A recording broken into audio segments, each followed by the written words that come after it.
Hi, everyone, and welcome to another episode of Read and Write with Natasha. Today, I'm very happy and very honored to have with me author and journalist Rana Sweis. She is the author of the nonfiction book Voices of Jordan. She is also the founder of Wishbox Media that provides media content, and she is also a journalist covering political issues in the Middle East. So, hi Rana, and welcome to the show. We're so happy to have you. Thank you, Natasha, for having me. Of course.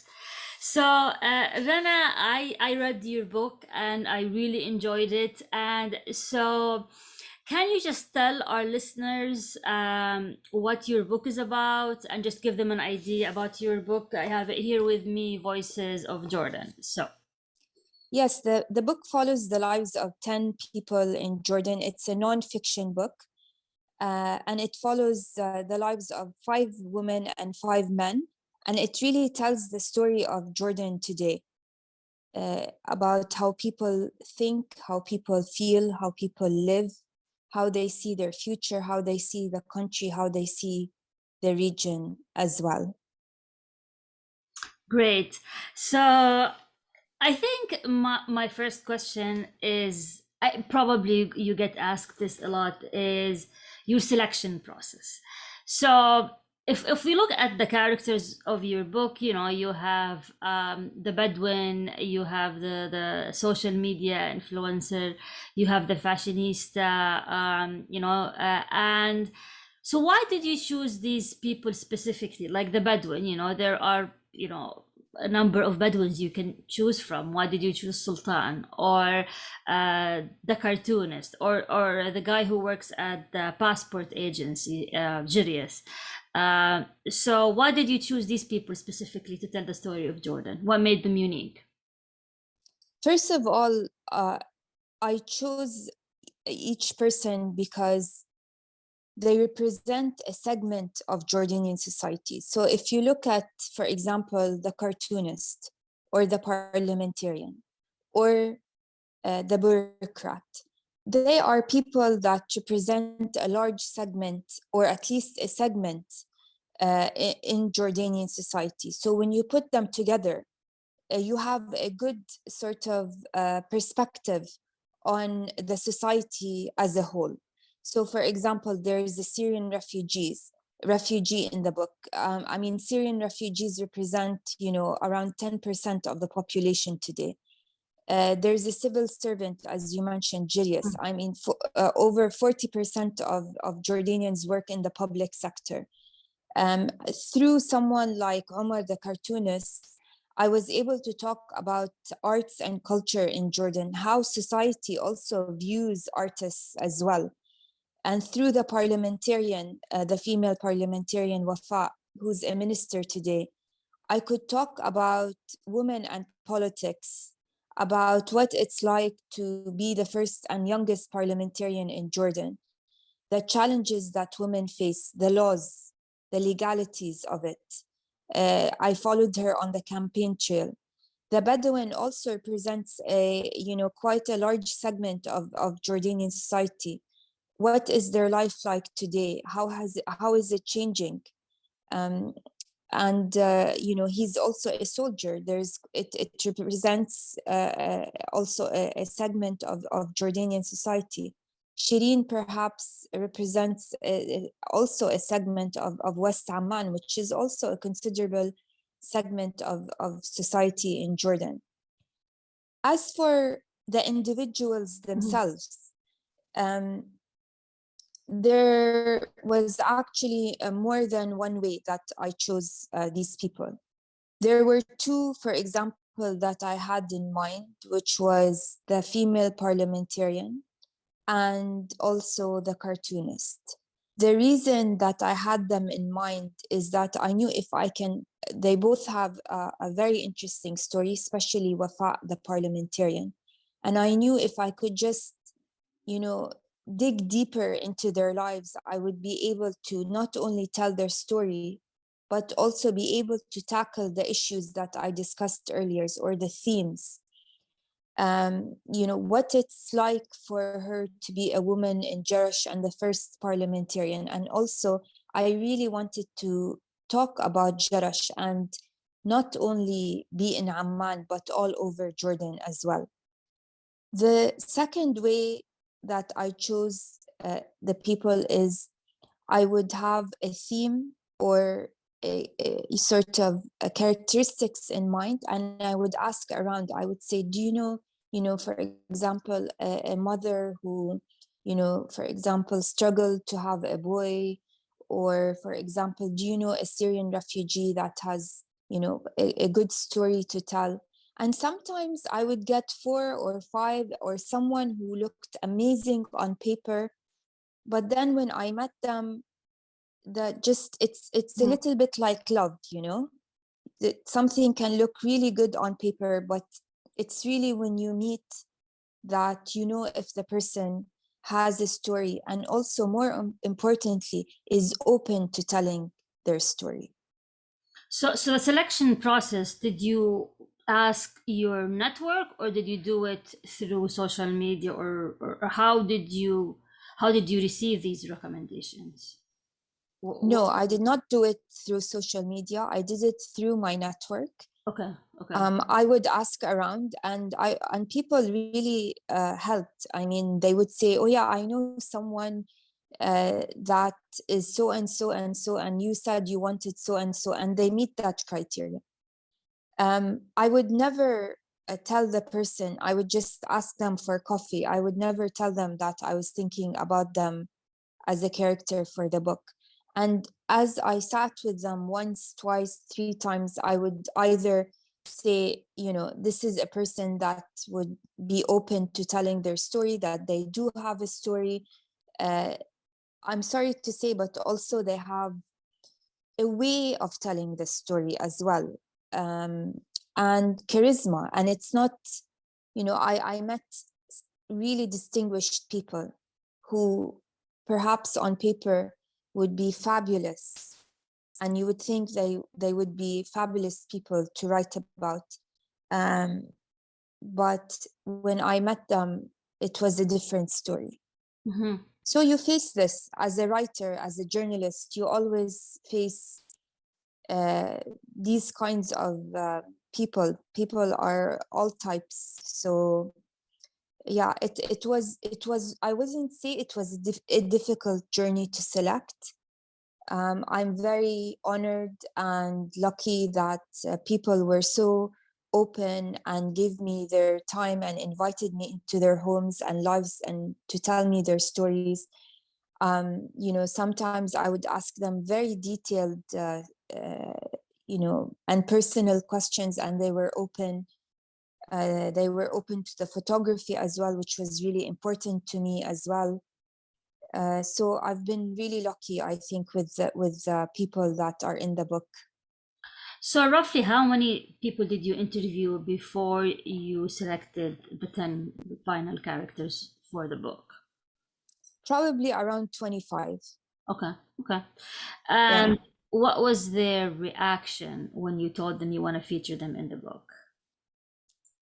Sometimes I wrote actually about the reaction in the book. If you remember, the civil servant who was like totally confused about what I was doing, but accepted it. And then there was the mother who was rather surprised as to why she's important enough to be in a book.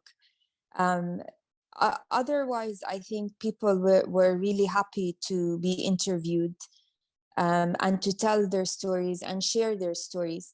They felt it was an important way to also reach their voices, to reach the West, and to show them how they live and what they think about how they are with their families or at work, how they see their future, how they see their country, how they see the regional events as well.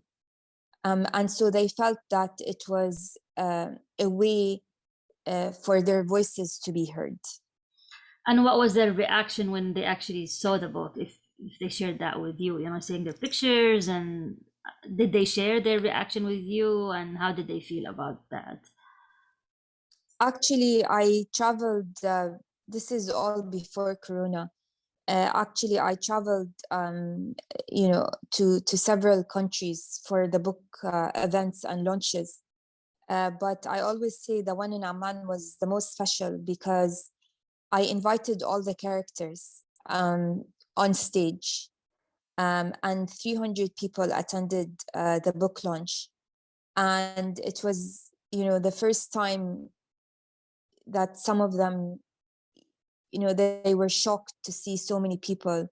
I think they felt that they do have a voice, that they matter, that their lives matter, and it was really touching to see that. And actually, at the book launch, I would ask them questions about why they shared their stories, and what their life is like in Rusaife, in West Amman, in other areas, and why they do what they do.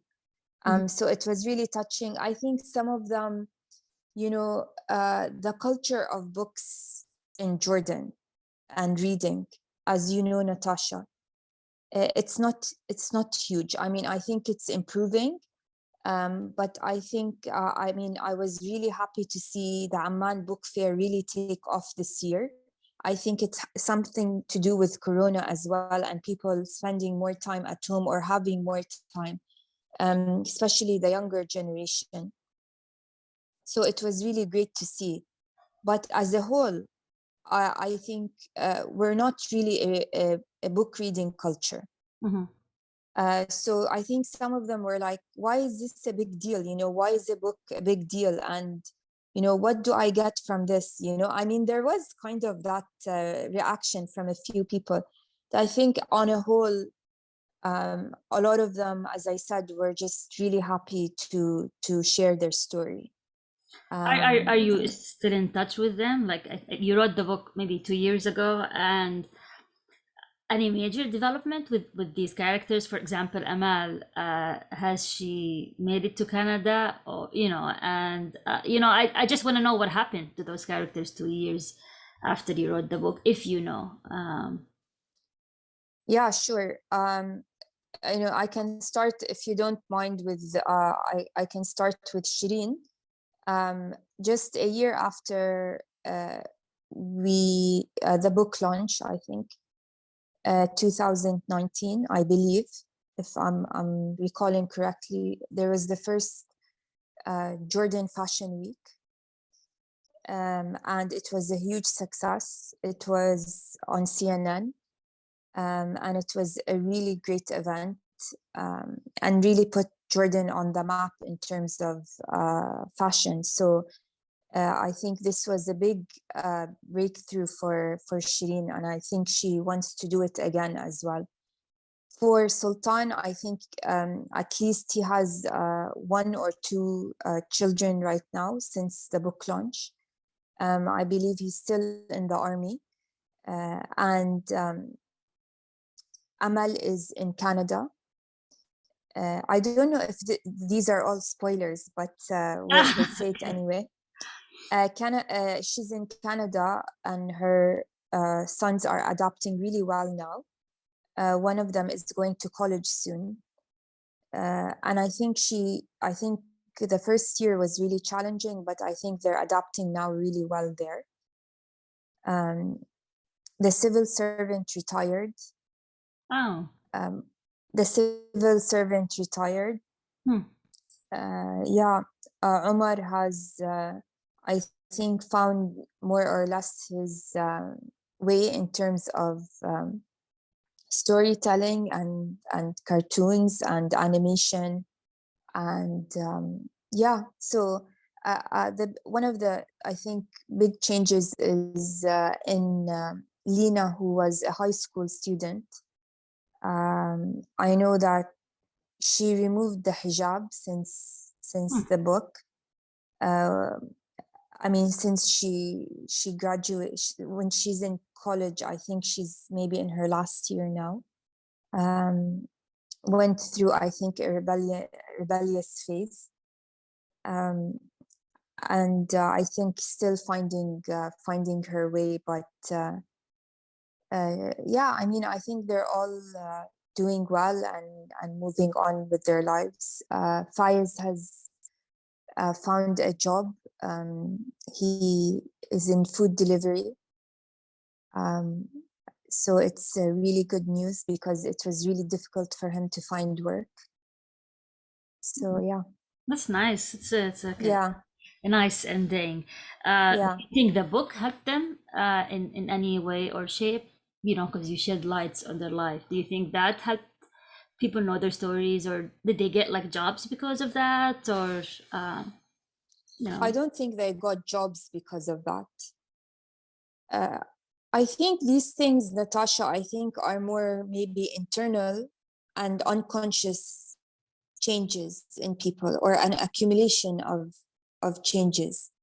You know, you start reflecting about, okay, sometimes they would say things maybe in the book or in interview that sometimes lasted 5, 6 hours, maybe they would have never shared before. Mm-hmm. And so they would reflect on these things about things they did, things they said, things they went through in their lives. And maybe, you know, it was a personal change um, or a way for them to see things differently, to know that they matter as well.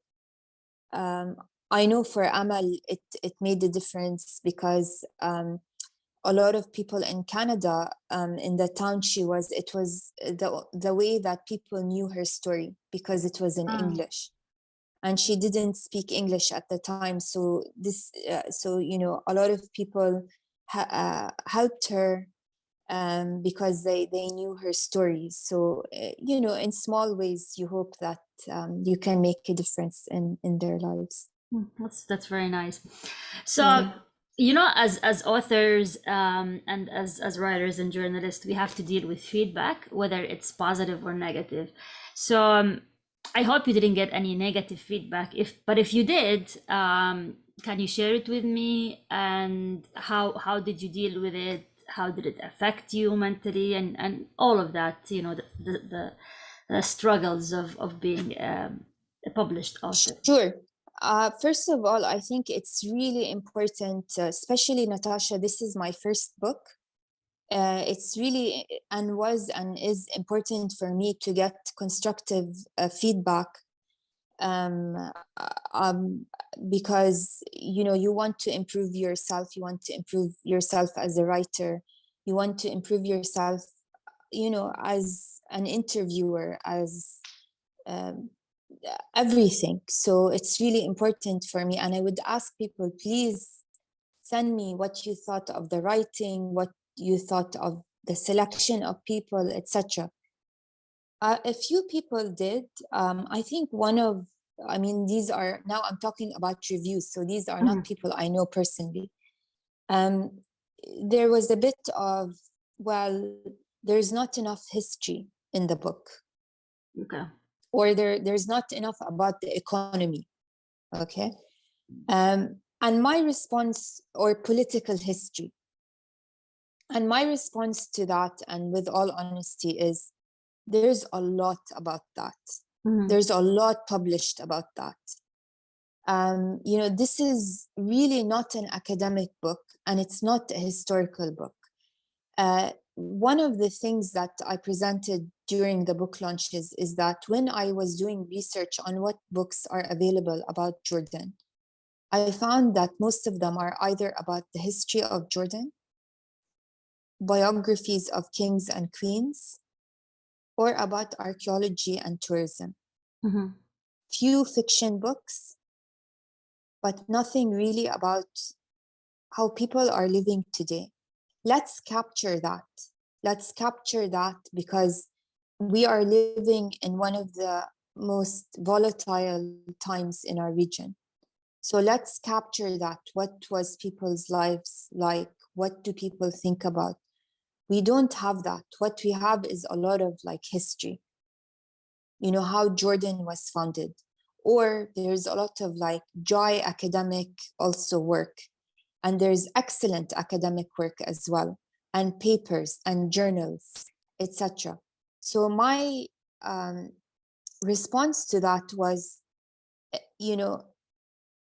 it's not a historical book. Mm-hmm. This is a non-fiction book about modern day life in Jordan. And it's not targeted to only intellectuals. It's someone who is riding the train in New York. It's someone who is sitting in a cafe in London. It's someone maybe in Germany who likes to read about other countries. Someone who wants to travel to Jordan. A diplomat, perhaps, that's coming to live in Jordan. It's I wanted to reach the average person. Mm-hmm. Mm-hmm. And so that was my sort of response to that. Also, I would say that for a non-academic book, I believe I tried my best to insert about politics, about socioeconomic struggles that people are having. Again, not in an academic way. Mm-hmm.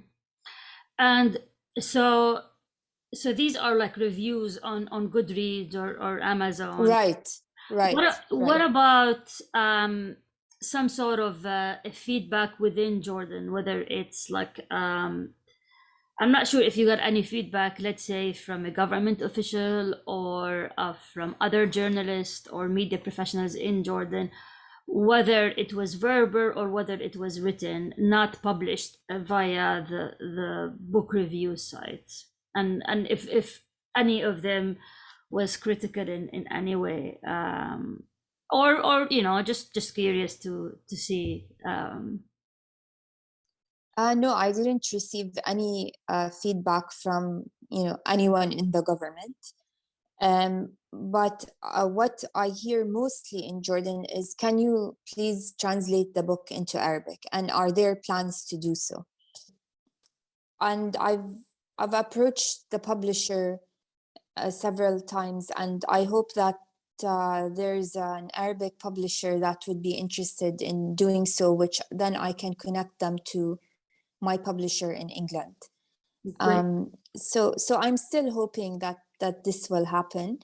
And one more feedback I get is like, why didn't you have, for example, an engineer? Why didn't you have a doctor? Mm, These were some of the feedback as well. And I would tell them it's not really about the profession.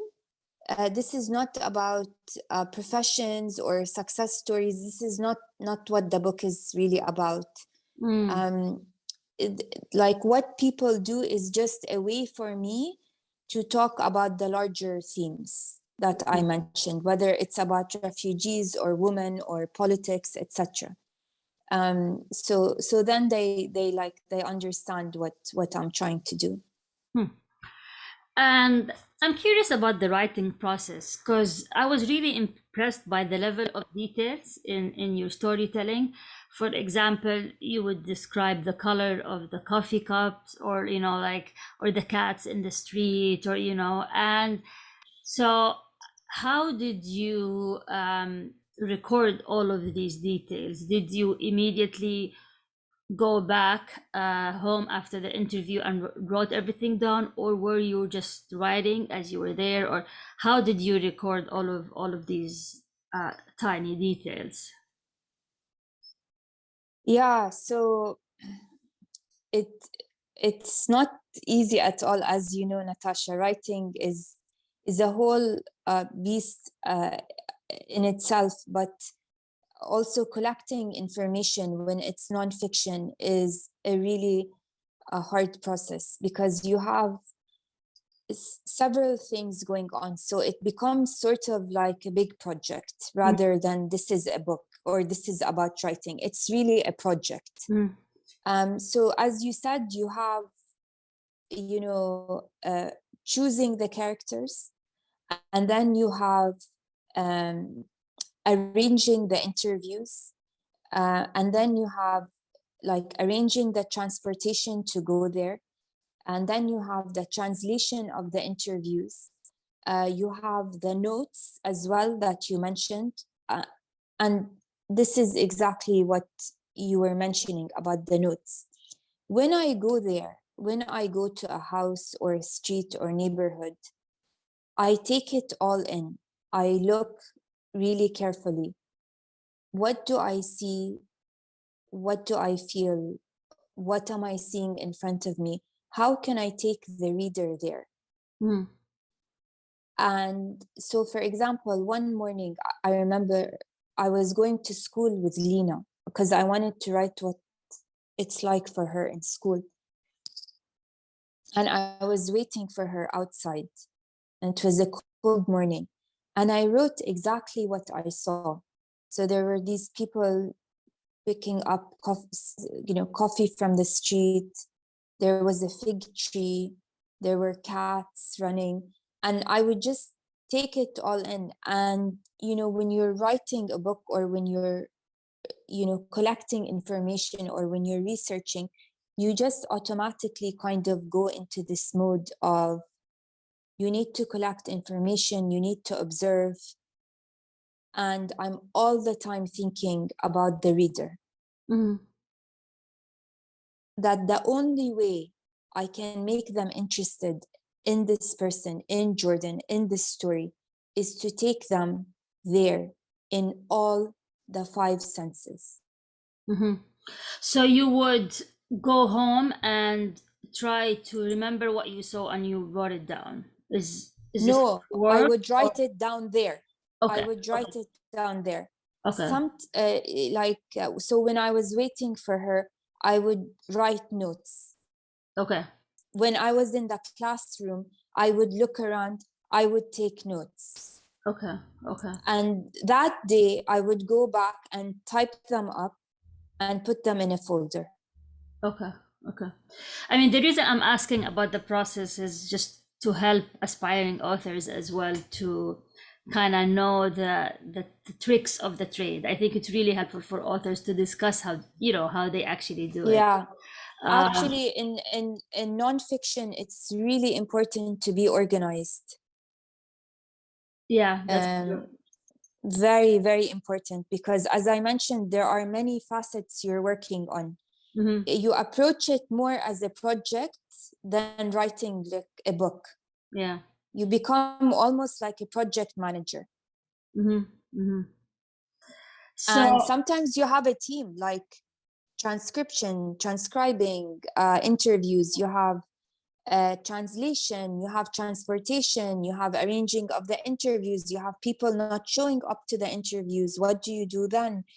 And then I'm in touch also with the photographer, with the trying to find a publisher, trying to find support for the research. I mean, it's, people's, like, I run into people today and they're like, oh, are you writing another book? And I know that people are not aware of the amount of work it requires to write a nonfiction book.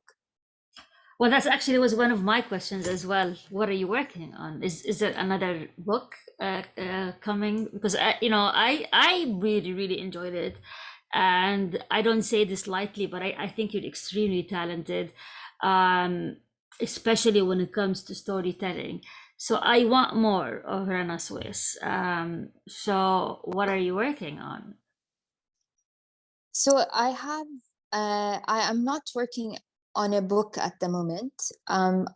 After writing my book, I did go more into investigative reporting, which I discovered I really do enjoy, Okay. because unlike, let's say, feature stories or news writing, you're actually discovering something, and bringing in something new, really new information, possibly with consequences as well. So I've worked on 2 investigations since the book, but I've also launched a company as well. We do really also fun and engaging work in terms of creating media content, mainly digital media content, so animation, photo essays. I'm still able to pursue my passion in media and journalism through my company as well. But I'm also aware that it requires a lot of management as well. But it's a nice balance between the creativity and management, and maybe sustainability, which freelance journalism lacks, unfortunately. So I'm going to rephrase the question. Would you write another book? Yes. Okay. But you still have not figured out. No. Right. Okay. And have not even thought about it right now. Yeah. Okay. Not because I don't want to, but because first of all, I need something, a topic that I would be really passionate about, to write about. And secondly, there are many things I learned from the first book in terms of the process that I would need to work on and change, and it requires a great deal of time and effort, of course. Yeah, I mean, I completely understand. So I want to ask about the publishing process. How, like, have you ever, this is you have a publisher, so this is what was not self-published, and I want to know, how did you find your publisher? What was the process? How did you try to find an agent first? I just want to know about the whole publishing process, because I've been talking to a number of authors. Some of them are self-published, some of them went through the traditional publishing route. So if you have any insights you can tell us about, especially as well for aspiring authors. Natasha, it's a grueling process. That I'm not saying this to discourage anyone from taking the traditional route, but it's not for the faint-hearted.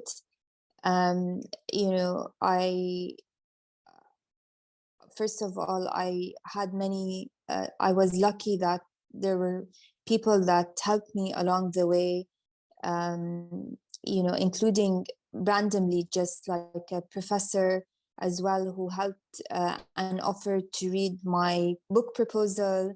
And Susan who also offered her support from the first time I mentioned the idea itself of the book. So I was really lucky to have that support. But at the same time, I think unless you go through the process, you'll never know how difficult and grueling it is, and how many rejections you will receive. This is unfortunately normal and part of the process. And you just have to plow through and believe in what you are doing. I did not have an agent. I tried to find an agent. I did not have an agent. I applied to hundreds of publishers. And first of all, Jordan is really hard to sell because it's not a country that's at war.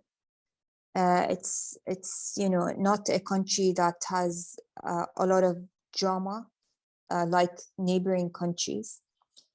And they like to put things in boxes, and I think they had a hard time putting this book in a box.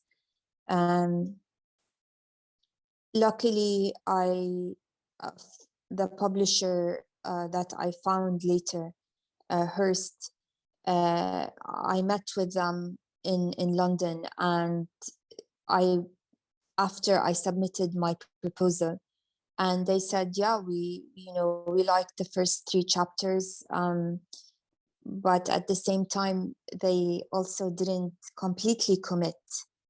They said, let's see, how the manuscript turns out. when I finished the manuscript, I didn't hear back for another 5 or 6 months, and that was really difficult.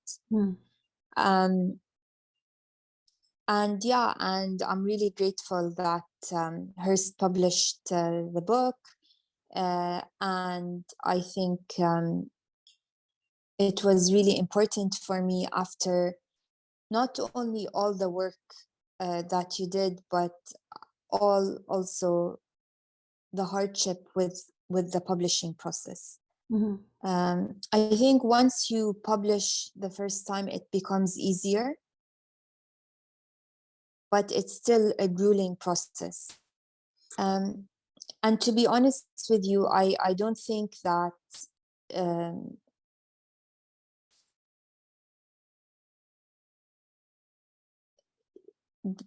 to be honest, I don't think I'll ever get over that time. Wow, PTSD. It was really, really disheartening. It was really difficult. And if people are not in the publishing world, if they don't know it, they go, why is it taking so long? What's going on? You know, if for example, so many rejected, don't you think that, you know, there's something wrong?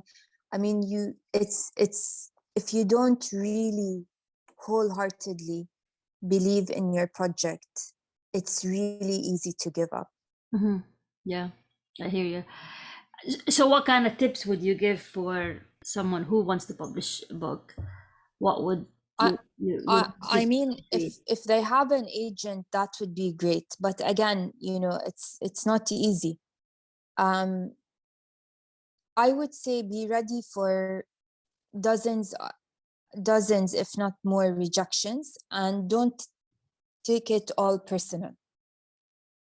You know, they have their purpose is to sell, and the book needs to be marketable, you know, and sometimes it's not what they're looking for.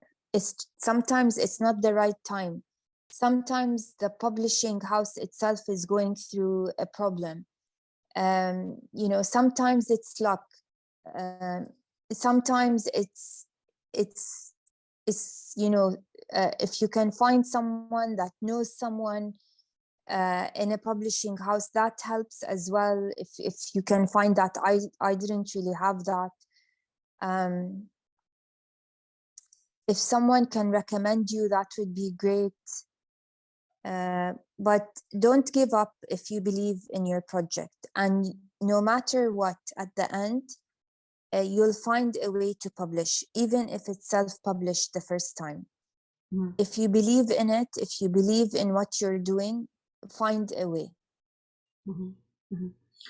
And back to the book, what would be your overall conclusion about modern life in Jordan? What is the conclusion? I mean, and how things have, like, did actually Jordan change since you wrote the book?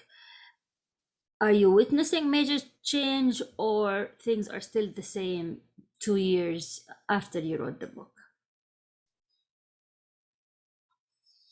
So what I observed at the time about modern day life in Jordan is that no matter how different the characters are, they do have also a lot in common.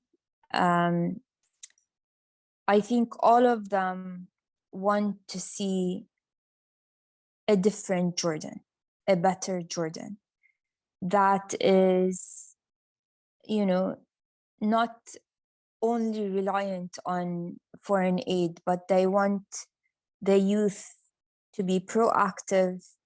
They want to be engaged. They want to have a voice.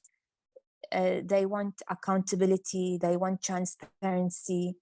They want opportunities. They want, you know, more fairness in the system and the way it operates. They want jobs. They want to be able to engage and have public discussions and a public discourse without fear. And this was actually what is in common with almost all the characters. What I have seen in the past 2 years is going from this hope for reform and better Jordan, etc., and we witnessed the June 2018 protests as well by the youth, has gone into, unfortunately, into today, into apathy and disenchantment and worse economic conditions,